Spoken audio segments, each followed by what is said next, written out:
Hey everyone, welcome to the channel. Today I'll show you what to do if there's no sound on your iPhone. First, check if you have any volume at all. If you do, check the switch on the left side above the volume rocker.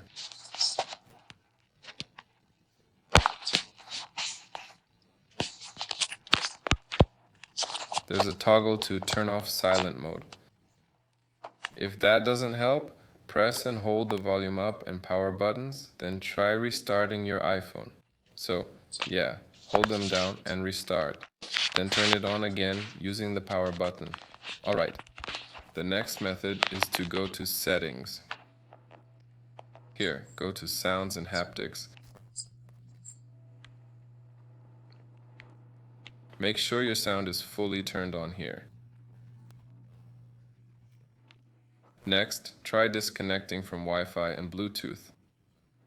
This might help as your phone could be connected to some device. Then search for audio and visual here.